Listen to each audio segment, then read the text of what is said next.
forecast. Kirk, you mentioned the humidity will be better once the storms move through. Yes, the cold front is going to usher in some cooler, drier weather that'll be in place for our weekend. But right now, we're looking at a strong line of thunderstorms closing in on the Mid-Ohio Valley.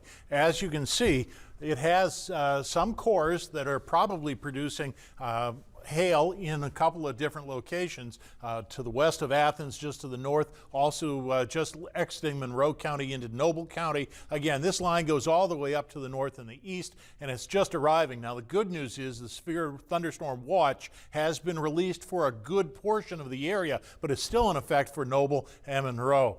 We'll probably get a couple of flashes of bright lightning here as we talk about the Jan Dills Marietta Skycam atop the Lafayette Hotel. 77 degrees right now, 84% relative humidity. That's feeding these storms.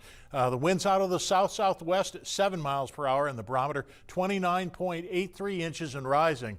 Well, just as soon as I mentioned the fact that we saw some bright flashes of lightning, it calms down just enough. So we're going to have to keep moving here. Here's where we have that severe thunderstorm watch. It remains until at least 3 a.m. And again, just 2 counties in our viewing area, but it continues on up into Pennsylvania where there are much more severe storms. So again, this runs until 3 a.m. and the line has weakened considerably since it went through Columbus. The current temperatures around the area, 78 in Charleston. We're at 77 for Parkersburg and Athens, where the storm is just now arriving. Behind the storm in Columbus is 70, 68 in Wheeling.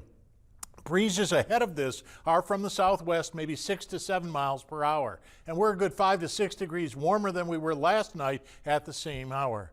Well, as we take a look at the latest radar, again, it looks like a segment of vertebrae, a backbone here. It's a long line, hard to miss this, and it looks like there are individual cells that are very strong and gusty. So as that comes through, we have no warnings at this point, just the watch, and it has been weakening considerably. It's part of a long line, again, that has been running all the way from Michigan through Ontario and down into the region here. We expect that cold front is going to wrap around the low pressure system and bring down some cooler air out of Canada. Unfortunately, the smoke from Canada has dispersed considerably. So Futurecast suggests that it won't be around for long. Once this line clears, we're looking at quiet conditions behind, although there have been some flooding issues in the Columbus area and elsewhere. It's not expected that it's going to pack much of a punch. As we go through Friday, generally clear conditions. As we get into the evening, maybe a few more clouds. As we get into Saturday, again, a cooler start to our weekend.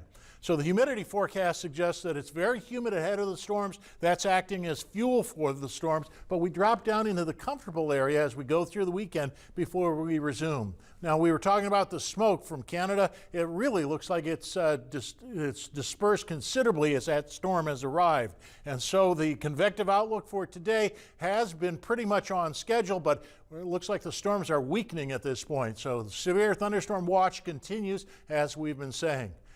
Tonight, 66 for the low, storms likely. As we mentioned, they're on our back door. 81 for tomorrow's high, mostly sunny and dry. And as we look at the extended forecast, doesn't predict any rain showers for the next 7 days, but we will get back to the 90s as we get towards Tuesday, Wednesday, Thursday.